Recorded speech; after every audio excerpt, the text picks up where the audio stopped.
فرزند زہرا یہ حالات برے ہیں۔ کاشانہ بصیرت ایک ایسا مکمل یوٹیوب چینل جس پر محروم بصارت کے لیے بالخصوص اور تمام افراد کے لیے بالعموم سینکڑوں کی تعداد میں اسلامی کتب دستیاب ہیں۔ لہذا گزارش ہے کہ آپ اپنی ذمہ داری نبھاتے ہوئے کاشانہ بصیرت کو سبسکرائب کرنے کے ساتھ ساتھ بیل آئیکن کو پریس کیجئے تاکہ آپ علم کے حصول کے ساتھ ساتھ مذہب اہل بیت کی اشاعت میں بھی اہم کردار ادا کرتے رہیں۔ کاشانہ بصیرت۔ فرزند زہرا یہ حالات برے ہیں۔ بسم اللہ الرحمن الرحیم۔ السلام علیکم۔ یہ کتاب آپ کے لیے کاشانہ بصیرت کی یوٹیوب چینل کی جانب سے ریکارڈ کی جا رہی ہے۔ نامی کتاب احسن الفوائد فی شرح العقائد، تالیف شیخ صدوق علیہ رحمہ۔ اب ہم کتاب کا پارٹ نمبر 26 پڑھیں گے، صفحہ نمبر 246، 15واں باب نفس اور روح کے متعلق اعتقاد۔ جناب شیخ اعلیٰ مقامہ بیان کرتے ہیں کہ نفس کے بارے میں ہمارا اعتقاد ہے کہ نفوس سے مراد وہ ارواح ہیں جن پر انسانی زندگی کا دار و مدار ہے اور انہی کے ساتھ اس کا قیام وابستہ ہے۔ مخلوق خداوندی میں سب سے پہلے انہی نفوس کو پیدا کیا گیا، جیسا کہ جناب سرور کائنات کا ارشاد ہے، سب سے اول خدائے تعالیٰ نے مقدس اور پاکیزہ نفوس کو خلق فرمایا اور ان سے اپنی توحید کا اقرار اور عہد لیا، بعد ازاں اپنی تمام مخلوقات کو پیدا کیا۔ بغیر نیز نفوس کی بابت ہمارا یہ اعتقاد ہے کہ انہیں باقی رکھنے کے لیے پیدا کیا گیا ہے، نہ فنا کے واسطے، جیسے کہ جناب رسول خدا صلی اللہ علیہ وسلم کا ارشاد ہے کہ تمہیں فنا کے واسطے پیدا نہیں کیا گیا بلکہ تمہاری پیدائش بقا کے لیے ہوئی ہے۔ ہاں، تم ایک گھر سے دوسرے گھر کی طرف منتقل ہو جاتے ہو۔ یہ نفوس و ارواح زمین میں مسافر اور بدنوں میں بمنزلہ قیدی کے ہیں۔ ہمارا یہ عقیدہ بھی ہے کہ جب یہ ارواح بدنوں سے علیحدہ ہوتی ہیں تو وہ اس حالت میں باقی رہتی ہیں کہ بعض منعم رہتی ہیں اور بعض مبتلا عذاب۔ آخر کار خداوند عالم اپنی قدرت کاملہ سے ان کو ان کے اصلی بدنوں کی طرف لوٹا دے گا۔ حضرت عیسیٰ نے اپنے حواریوں سے فرمایا، میں تم سے سچی بات کہتا ہوں، آسمان کی طرف وہی چیز بلند ہوتی ہے جو وہاں سے نازل ہوتی ہے۔ خداوند عالم اپنی کلام میں ارشاد فرماتے ہیں کہ اگر ہم چاہتے تو اس بلند باعور کو اپنی آیات کے سبب بلند مرتبہ عطا کر دیتے، لیکن اس نے تو خواہشات نفس کی پیروی کرتے ہوئے مادی زندگی کی طرف جھکاؤ اختیار کیا۔ پس ہر وہ چیز جو عالم ملکوت کی جانب بلند نہیں کی جاتی وہ آتش جہنم میں ڈالی جاتی ہے، کیونکہ بہشت میں بہت سے اونچے درجات ہیں اور دوزخ میں بہت سے نچلے درکات ہیں۔ خداوند عالم ارشاد فرماتا ہے، ملائکہ اور روح اس کی طرف بلند ہوتے ہیں، یعنی اپنی مقررہ جگہ پر جاتے ہیں۔ پھر فرماتا ہے، متقی و پرہیزگار اپنے قادر مطلق بادشاہ کے پاس جنت کے باغوں اور نہروں میں بہترین مقامات میں قیام پذیر ہوں گے۔ اور ایک مقام پر فرماتا ہے، جو لوگ خدا کی راہ میں شہید کیے گئے ہیں انہیں مردہ خیال نہ کرو، کیونکہ وہ زندہ ہیں اور اپنے پروردگار کے ہاں سے رزق پا رہے ہیں، اور خدا عزت جل نے اپنے فضل و کرم سے جو کچھ انہیں عطا کیا ہے اس پر وہ خوش و خرم ہیں۔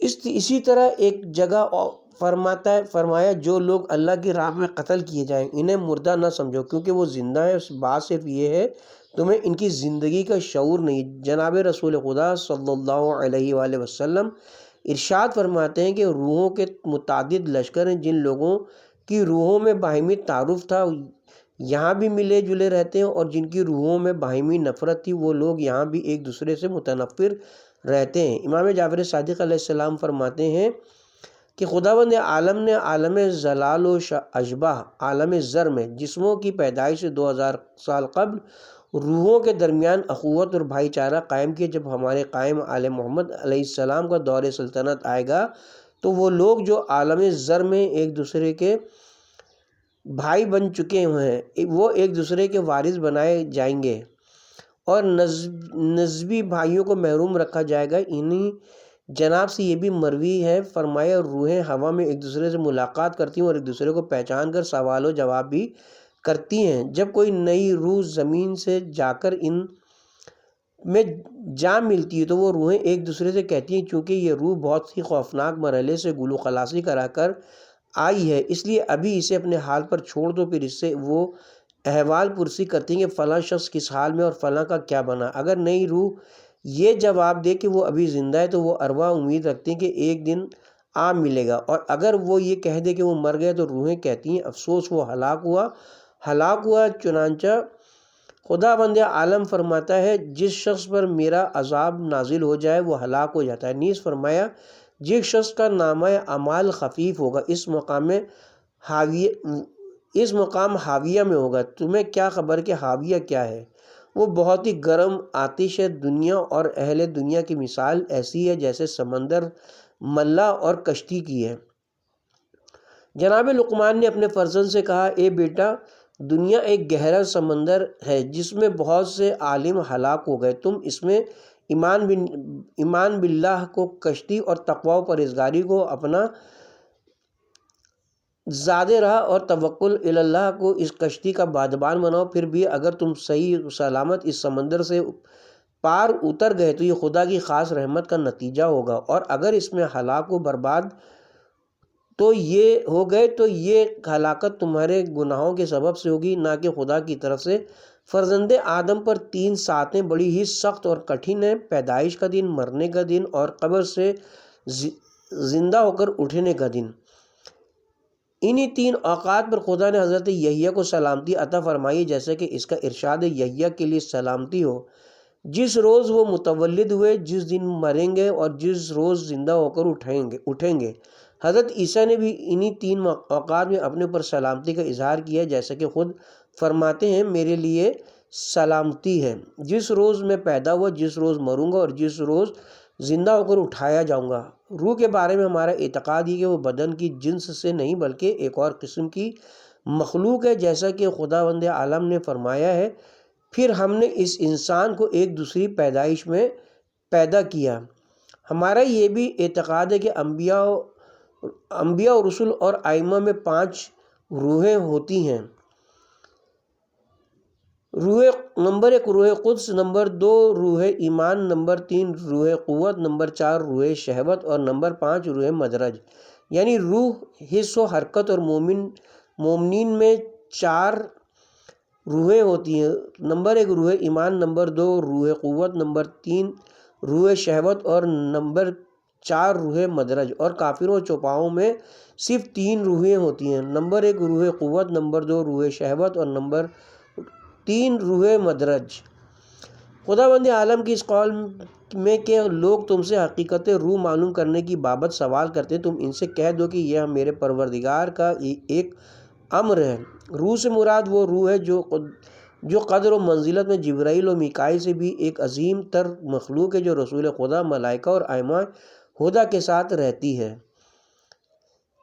اور اس روح کا تعلق عالم ملکوت سے یعنی فرشتہ ہے۔ روح اور اس کے احوال کے متعلق میں ایک کتاب لکھوں گا جس میں ان تمام مجمل باتوں کی تشریح و توضیح ہوگی انشاءاللہ۔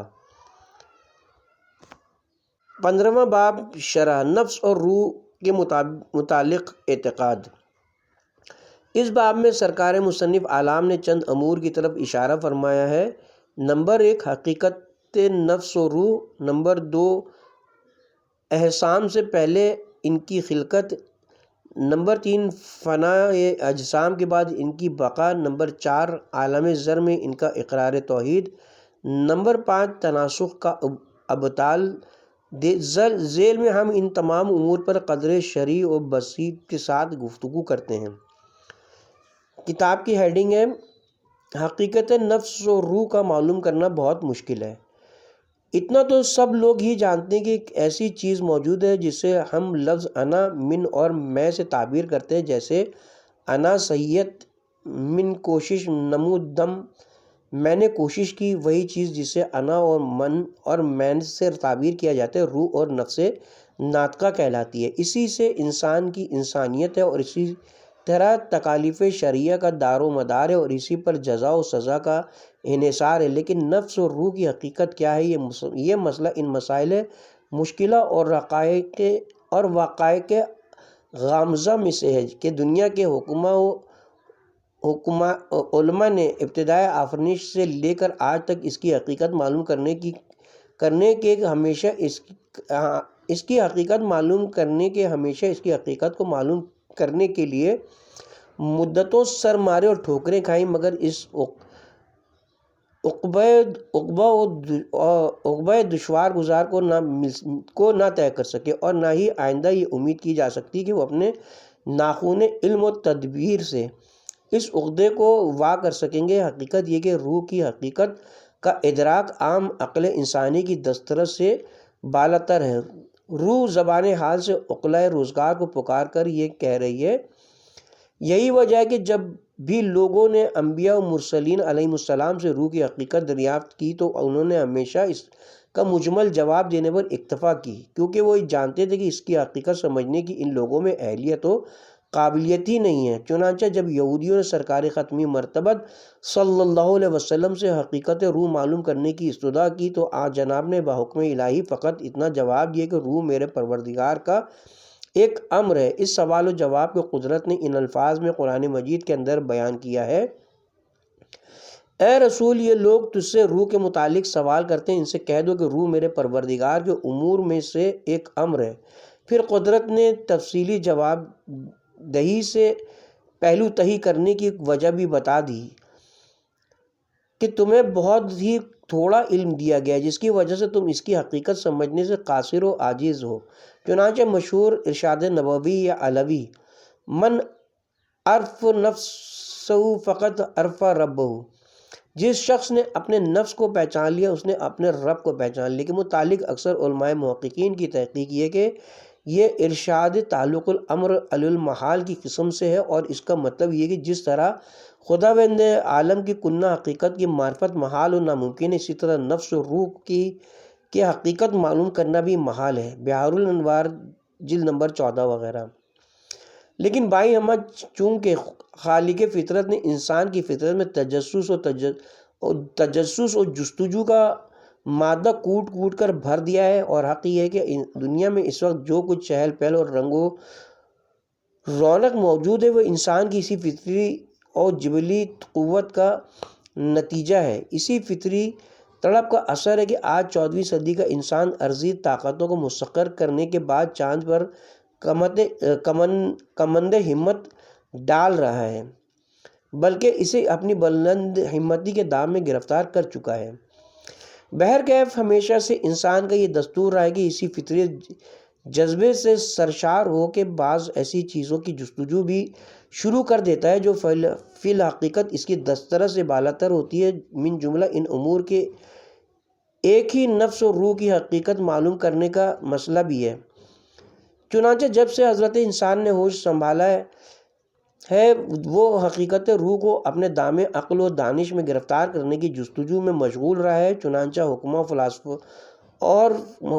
و فلاسفروں کے آراء و انظار اس سلسلے میں 10-20 نہیں، 100-200 نہیں، بلکہ بقول علامہ خوارزمی اور کتاب مفید العلوم و معید الہموم 100 تک پہنچ چکے ہیں۔ لیکن شوق تجسس اور جستجو کا پھر بھی یہ عالم ہے کہ ہنوز روز اول است والا معاملہ ہے، اور یہ اختلافات مختلف نوعیت کے۔ مثلاً پہلا اختلاف تو حقیقت روح کے متعلق ہے کہ وہ کیا ہے، دوسرا اختلاف اس کے حدوث و قدوم کے بارے میں کہ آیا روح قدیم ہے یا حادث، تیسرا اختلاف یہ ہے کہ آیا وہ فانی ہے یا باقی، اور اگر باقی تو فنا بدن یعنی موت کے بعد کہاں جاتی ہے، وغیرہ وغیرہ۔ اس قسم کے 20 اختلافات ہیں جن سے کتب لبریز ہیں۔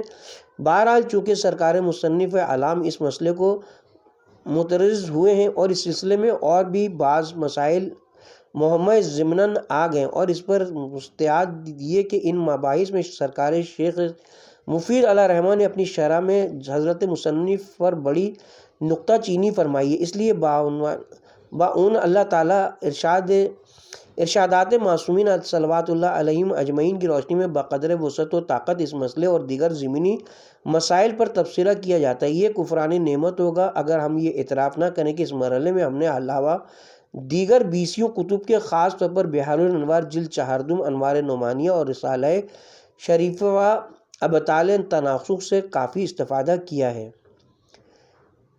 اطلاقات روح۔ لفظ روح عربی زبان کا لفظ عربی زبان میں بالعموم اور قرآن و حدیث میں بالخصوص علاوہ اس معنی کے جو اس وقت محل بحث ہے اور متعدد معنی پر اس کا اطلاق ہوا ہے، یہاں صرف چند معنوں کی طرف اشارہ کیا جاتا ہے۔ نمبر 1 بمعنی قرآن، جیسا کہ ارشاد قدرت ہے سورہ شورى، اسی طرح ہم نے اپنے حکم سے قرآن کو بطور وحی تم پر نازل کیا۔ نمبر 2 بمعنی وحی، ارشاد قدرت ہے مومن، سورہ مومن پارہ نمبر 18، خداوند عالم اپنے بندوں میں سے جس پر چاہتا ہے وحی نازل کرتا ہے۔ نمبر 3 بمعنی ایمان، قرآن مجید میں وارد ہے مجادلہ، خدا نے ان کی روح یعنی ایمان سے مدد کی۔ نمبر 4 بمعنی نور، چنانچہ کہا جاتا ہے یعنی اس سے نور ایمان سلب ہو گیا۔ اور نمبر 5 جناب جبرائیل پر بھی اس کا اطلاق ہوا ہے۔ سورہ نحل، اے رسول کہہ دو اس قرآن کو روح القدس جبرائیل تمہارے پروردگار کی طرف لایا ہے۔ نمبر 6 اس کا اطلاق اس فرشتے پر بھی ہوا ہے جو جسامت اور قد و قامت میں جناب جبرائیل و میکائیل سے بھی بڑا ہے۔ تنزل الملائکۃ والروح فیہا، شب قدر کو عام فرشتے اور روح نامی فرشتہ نازل ہوتے ہیں۔ نمبر 7 بمعنی رحمت، جیسا کہ بعض مفسرین نے اس آیت میں لکھا ہے سورہ نمل، خدائے تعالیٰ رحمت کے ساتھ فرشتوں کو نازل کرتا ہے۔ نمبر 8 حضرت عیسیٰ پر بھی روح کا اطلاق ہوا ہے۔ سورہ نساء، جناب عیسیٰ علیہ السلام کا کلمہ اور اس کی روح ہیں۔ جناب عیسیٰ علیہ السلام اللہ کا کلمہ اور اس کی روح ہیں۔ روح کے متعلق 4 اہم اقوال کا بیان۔ ویسے تو روح کے متعلق سینکڑوں اقوال و نظریات موجود ہیں، جیسا کہ ابھی اوپر اس کی طرف اشارہ کیا جا چکا ہے، لیکن ان اقوال میں سے جو قول زیادہ مشہور اور اہم ہونے کی وجہ سے زیادہ قابل توجہ ہیں وہ 4 ہیں۔ اول یہ کہ روح اس کیفیت کا نام ہے جو عناصر کی ترکیب کے بعد پیدا ہوتی ہے، جسے ادبا مزاج کہتے ہیں۔ خلاصہ یہ کہ روح بمعنی مزاج ہے۔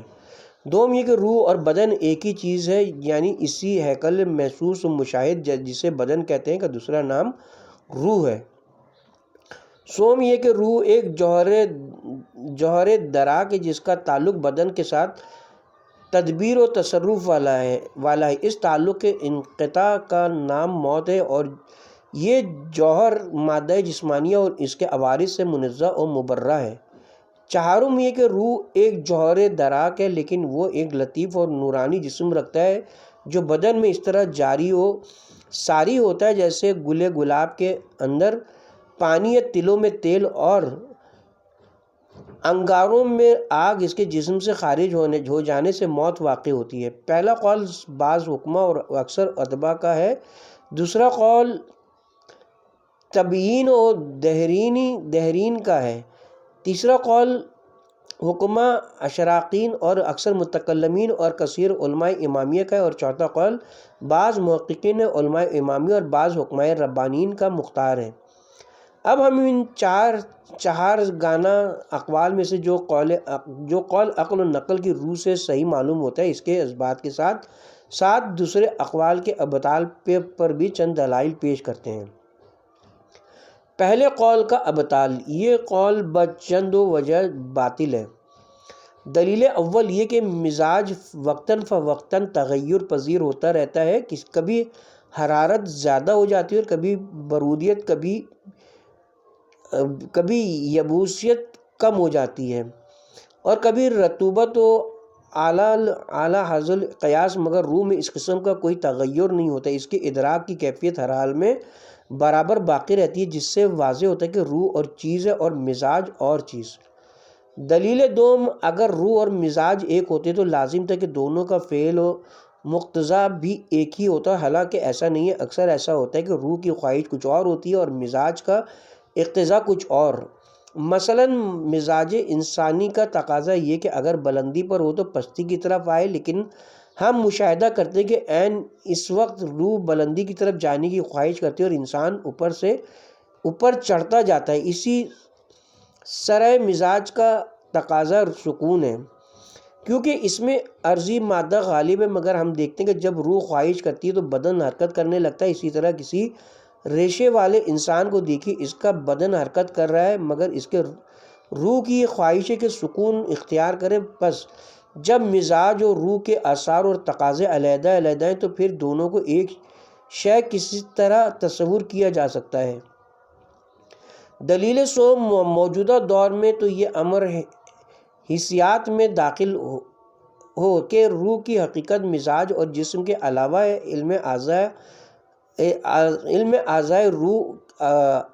علم اعضائے ارواح کی وجہ سے بڑے بڑے منکرین روح بھی اس کے وجود کا اقرار کرنے پر مجبور ہو گئے، بلکہ ان میں سے بعض منکرین خدا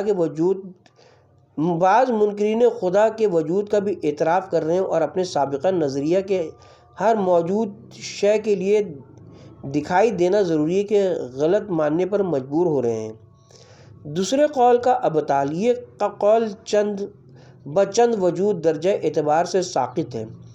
دلیل اول، یہ امر بدہتاً معلوم ہے اور کسی دلیل و برہان کا محتاج نہیں کہ جس میں انسانی متغیرہ ہوتا رہتا ہے، کبھی موٹا ہے، کبھی کمزور، کبھی بڑھ رہا ہے اور کبھی گھٹ رہا ہے، کبھی تندرست ہے اور کبھی بیمار، لیکن روح بدن کے ان تمام حالات میں ایک ہی حالت پر باقی رہتی ہے۔ اس سے یہ قطعی نتیجہ برآمد ہوتا ہے کہ جسم اور روح ایک چیز نہیں بلکہ الگ الگ دو حقیقتیں ہیں۔ دلیل دوم، ہر آدمی اپنے تمام اعضاء و جوارح کو اپنے نفس و روح کی طرف منسوب کرتا ہے اور کہتا ہے کہ میرا سر، میرے پاؤں، میرے ہاتھ، میرا بدن۔ ظاہر ہے کہ جسے منسوب کیا جا رہا ہے یہ اور چیزیں اور جس کی طرف نسبت دی جا رہی ہے وہ چیزیں دیگر ہیں، کسی صورت میں دونوں ایک نہیں ہو سکتے۔ دلیل سوم، جسم کے اعتبار سے سب افراد انسانی زید، بکر، عمر وغیرہ برابر ہیں، جنسیت و نوعیت میں مساوی ہیں، لیکن باہما وہ پھر بھی باہم مختلف ہیں۔ وہ کیا چیز ہے جس کی وجہ زید اپنے تئیں عمر کا غیر سمجھنا ہے اور عمر اپنے آپ کو بکر کا غیر تصور کرتا ہے؟ پس معلوم ہوا کہ جسم کے علاوہ کوئی چیز ایسی ہے کہ جس کی وجہ سے ایک ہی نوع کے افراد کے درمیان اختلاف و افتراق پایا جاتا ہے، اور وہ چیز وہی ہے جسے عربی میں انا، فارسی میں من اور اردو میں میں کے الفاظ سے تعبیر کیا جاتا ہے، جس کو ہم نفس ناطقہ یا روح کہتے ہیں۔ پس معلوم ہوا کہ جس چیز کی وجہ سے مشارکت ہے وہ اور ہے اور جس کی وجہ سے مفارقت ہے وہ اور ہے۔ دلیل چہارم، یہ امر بدیہی ہے کہ انسان کی کیفیت زندگی اور موت میں یکساں نہیں ہوتی۔ زندگی میں وہ کلام کرتا ہے، کام کاج کرتا ہے اور ایک ادراک و تعقل کرتا ہے وغیرہ وغیرہ، اور مرنے کے بعد باوجود کہ وہی بدن موجود ہے لیکن ان افعال میں سے کوئی فعل اب اس سے صادر نہیں ہوتا۔ پس معلوم ہوا کہ زندگی میں اس کے جسم کے اندر جسم کے علاوہ کوئی اور شے ایسی تھی جس کی وجہ سے اس سے یہ افعال صادر ہوتے تھے، جس کے چلے جانے کے بعد اب جسم بیکار ہو گیا ہے۔ وہی دوسری چیز نفس ناطقہ اور روح ہے۔ پس اس سے روز روشن کی طرح ظاہر ہے کہ جسم اور ہے اور روح اور جو دونوں کو ایک سمجھتا ہے گویا وہ موت و حیات میں فرق نہیں کرتا۔ تیسرے قول یعنی روح کے مجرد ہونے پر دلائل۔ دلیل اول، روح اپنے افعال میں مادے کی محتاج نہیں ہے کیونکہ اس کا فعل ادراک و علم ہے، اور جب وہ اپنی ذات کا علم حاصل کرتی ہے تو اس وقت اس کو کسی آلہ جسمانی کے استعمال کی ضرورت لاحق نہیں ہوتی۔ پس جب وہ اپنے فعل میں محتاج مادہ نہیں تو اسے مجرد تسلیم کرنا پڑے گا۔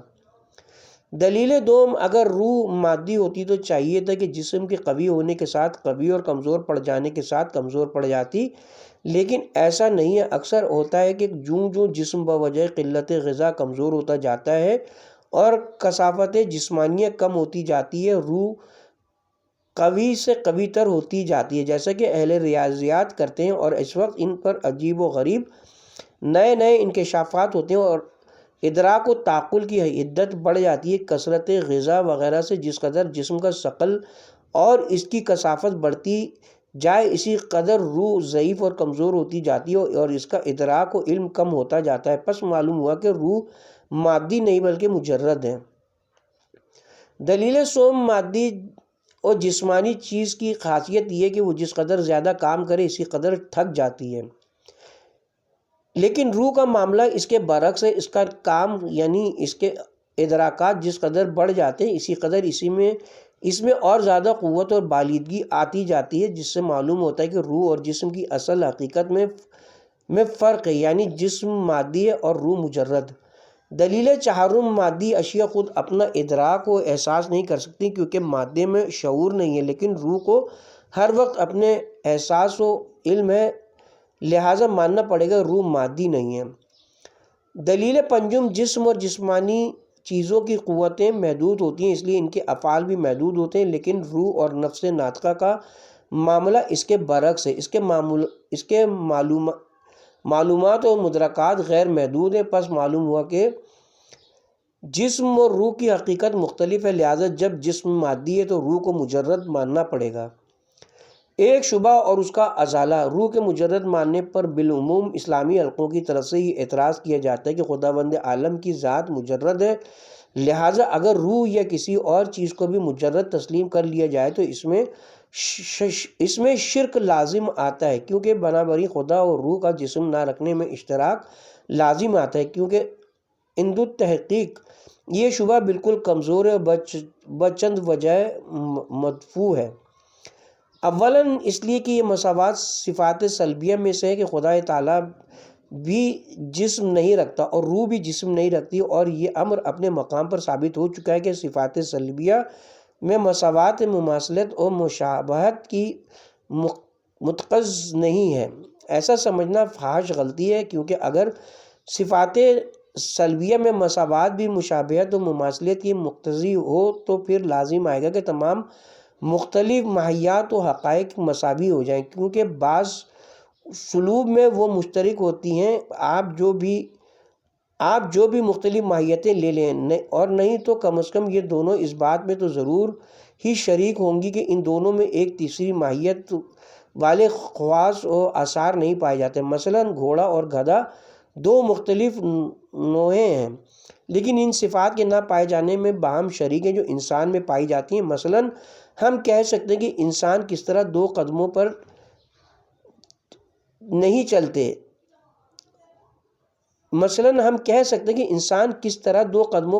چلتے یا انسان عقل کا حامل ہے، لیکن گھوڑا اور گدھا عقل و علم نہیں رکھتے۔ وَإِلَى هَذَا الْقِيَاسِ اب گھوڑا اور گدھا کئی سلبی صفات میں باہم شریک ہیں، لیکن پھر بھی گھوڑا گھوڑا ہے اور گدھا گدھا۔ پس معلوم ہوا کہ صفات سلبیہ میں اشتراک مشابہت و مماثلت کا متقاضی نہیں، ورنہ لازم آئے گا کہ گھوڑا اور گدھا ایک ہو جائیں۔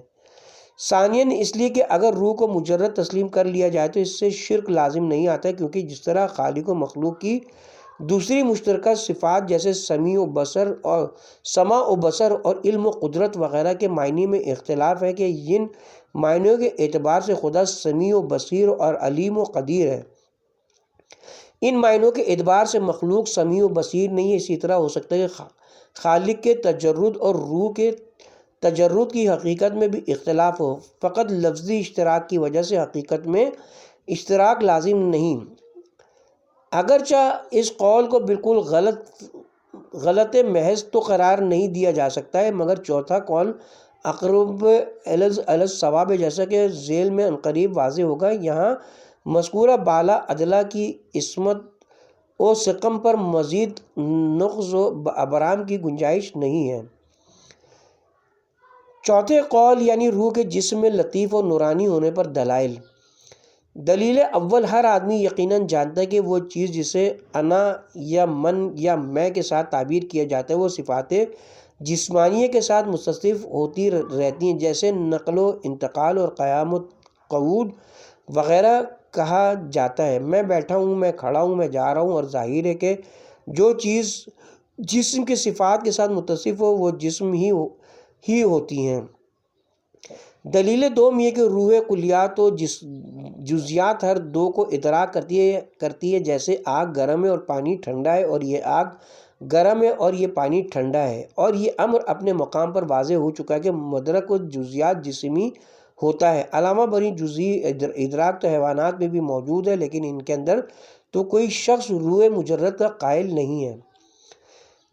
دلیل سوم یہ قول آیات و اخبار سے مستند ہے، اور حقیقت بھی یہی ہے کہ اس قول کے قائلین کے پاس اگر کوئی بہترین دلیل ہے تو وہ دلیل نقلی ہی ہے، کیونکہ آیات و روایات میں روح کے جو خواص و آثار بیان کیے گئے ہیں وہ اس کی جسمانیت پر دلالت کرتے ہیں۔ مثلاً احتجاج تبریسی میں روایت حشام بن حکم حضرت صادق علیہ السلام کی ایک طویل حدیث مروی ہے جو ایک زندیق کے جواب میں آن جناب نے ارشاد فرمائی۔ اس میں ایک جگہ آن جناب روح کے متعلق ارشاد فرماتے ہیں، روح ایک جسم لطیف ہے جس پر ایک جسم کثیف بدن کا خول چڑھا دیا گیا ہے، یا جیسے وہ حدیث جو کتاب منتخب بصائر الدرجات میں روایت جناب مفضل حضرت صادق علیہ السلام سے مروی ہے، فرمایا مومن کی روح اور اس کے بدن کی مثال ایک قیمتی جوہر اور صندوق کی سی ہے کہ جب اس سے وہ نفیس جوہر نکال لیا جائے تو صندوق پھینک دیا جاتا ہے۔ اس حدیث سے بھی ظاہر ہے کہ روح بدن کے اندر داخل ہے، نہ یہ کہ اس سے خارج ہے، اور بدن سے فقط تدبیر و تصرف والا تعلق رکھتی ہے، جیسا کہ اس تیسرے قول کے قائلین کا خیال ہے۔ دلیل چہارم وہ روایات جو اس امر پر دلالت کرتی ہیں کہ ارواح کو ابدان سے 2000 سال قبل پیدا کیا گیا، جیسا کہ اس کی تفصیل عنقریب آ رہی ہے۔ اسی طرح وہ احادیث جو اس امر پر دلالت کرتی ہیں کہ روحیں بدن کے فنا ہو جانے کے بعد باقی رہتی ہیں۔ مثلاً وارد ہے کہ روح دفن تک جنازے کے ارد گرد گھومتی رہتی ہے، پھر اسے جنت یا دوزخ میں داخل کیا جاتا ہے۔ یہ اس قسم کی اور احادیث ہیں جن میں روح کے لیے اجسام و ابدان والے صفات و خواص بیان کی گئے ہیں۔ اسی طرح آیت مبارکہ میں نفس مطمئنہ یعنی روح کو خطاب کیا گیا ہے، یا ایت النفس مطمئنہ ارجعی الی ربک راضیۃ مرضیہ، اور اسے عباد الرحمن کے ساتھ جنت میں داخل ہونے کا حکم دیا گیا۔ اسی طرح قبض روح کی جو کیفیت آیت کلا اذا بلغت الحلقوم وغیرہ آیات و روایات میں مذکور ہے، اس سے بھی تجسم روح ظاہر ہوتا ہے۔ بہرحال ان تمام امور سے واضح ہوتا ہے کہ روح مجرد محض نہیں ہے، بلکہ وہ ایک قسم کا لطیف اور نورانی جسم ضرور رکھتی ہے۔ یہی وجہ کہ بڑے بڑے مشترین اور علماء ریائبین نے اسی قول کی طرف رجحان و میلان فرمایا۔ چنانچہ حضرت علامہ سید مرتضیٰ علم الہدیٰ بھی اسی قول کے قائل ہیں، جیسا کہ ان کے رسالہ عجوبہ مسائل الرائے سے ظاہر ہے۔ علامہ فخر الدین رازی نے اپنی تفسیر کبیر میں اسی قول کی طرف اپنے رجحان کا اظہار کیا۔ چنانچہ انہوں نے آیت مبارکہ یسألونک عن روح کی تفسیر جلد نمبر 5 صفحہ نمبر 117 طبع مصر میں مفصل بحث کرتے ہوئے اس قول کے متعلق لکھا ہے، روح کے بارے میں یہ مذہب بہت ہی قوی اور متین ہے، اس میں غور و فکر واجب و لازم ہے، کیونکہ یہ قول ان مطالب سے جو کتاب الہیہ میں وارد ہوئے ہیں، جیسے موت و حیات کی کیفیت وغیرہ، بہت مطابقت اور مناسبت رکھتا ہے۔ سرکار علامہ مجلسی علیہ الرحمہ نے بحار الانوار کی 14ویں جلد میں نفس و روح کے مباحث کو نہایت شرح و بسط کے ساتھ بیان کرتے ہوئے اپنی تخلیق انیق کا یوں اظہار فرمایا ہے،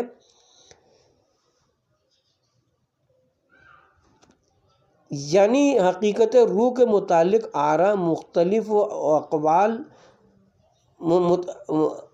مختلفہ اور اقوال متفرقہ اور فریقین کے بعض دلائل و براہین معلوم کر لینے کے بعد تم پر یہ بات واضح و آشکار ہو گئی ہوگی کہ روح کے مجرد و مادی ہونے پر کوئی ناقابل تردید دلیل عقلی قائم نہیں ہو سکی۔ ہاں آیات و روایات کے ظواہر روح کے جسم ہونے پر دلالت کرتے ہیں، اگرچہ ان میں سے بھی بعض قابل تعویل ہیں۔ تجرد روح کے قائلین نے اس کے تجرد پر جو دلائل قائم کیے ہیں وہ اس پر صریح دلالت نہیں کرتے، اگرچہ ان میں فی الجملہ اس مطلب کی طرف کچھ تھوڑا سا اشارہ پایا جاتا ہے، لہٰذا تجرد روح کے قائلین پر کفر و شرک کا جو حکم لگایا جاتا ہے یہ محض افراد و سینہ زوری ہے، جبکہ جید علماء امامیہ کی ایک جماعت اس امر کی قائل ہے۔ اسی طرح تجرد کے قائلین کا اپنے نظریے پر جزم و یقین بھی جو کہ محض بعض شبہات ضعیفہ پر مبنی ہے، حالانکہ ظواہر آیات و روایات اس کی نفی کر رہے ہیں، سراسر تفریض اور جسارت ہے۔ بعد ازاں حقائق حقیقت امر دو حال سے خالی نہیں ہے، یا تو روح ایک جسم لطیف نورانی ملکوتی ہے جو بدن میں داخل ہے، جسے روح کے وقت فرشتے قبض کر لیتے ہیں اور پھر عالم برزخ میں قیامت تک بنفس ہی یا جسم مثالی کے ذریعے مونم یا معذب رہتا ہے، جیسا کہ روایات میں گزر چکا ہے، یا اس عالم برزخ میں نفخ صور تک اس سے بالکل غفلت برتی جاتی ہے، نہ اسے جزا دی جاتی ہے اور نہ سزا، جیسے کہ مستضعفین کے بارے میں وارد ہے۔ اور اس قول میں ہرگز کوئی عقلی استبعاد نہیں ہے، کیونکہ ممکن ہے کہ خلاق عالم ایک جسم لطیف پیدا کر دے اور زمانہائے دراز تک اسے باقی رکھے، جیسے کہ مسلمانوں کا ملائکہ اور جنات کے متعلق یہی عقیدہ ہے، اور وہ جسم لطیف قدرت خدا بندی سے بعض اوقات بے نفس ہی اور بعض اوقات جسم مثالی کے ذریعے بعض اشخاص کو دکھائی بھی دے اور بعض حالات میں دکھائی نہ دے، یا پھر یہ روح مجرد ہے جسم اصلی سے قطع تعلق کے بعد جسم مثالی کے ساتھ تعلق پیدا کر لیتی ہے۔ بنابراین شق روح کا قبض ہونا اور بوقت مرگ اس کا حلقوم تک پہنچنا حقیقت پر مبنی نہیں ہے، بلکہ اس کے بدن سے قطع تعلق کرنے کا کنایہ ہے، یا اس روح مجرد پر روح بخاری جو کہ مادی ہے والے احکام مجازاً جاری کیے گئے ہیں۔ علامہ سید نعمت اللہ جزائری علیہ رحمہ انوار نعمانیہ میں مباحث نفس و روح میں اپنی تحقیق پیش کرتے ہوئے رقم تراز ہیں۔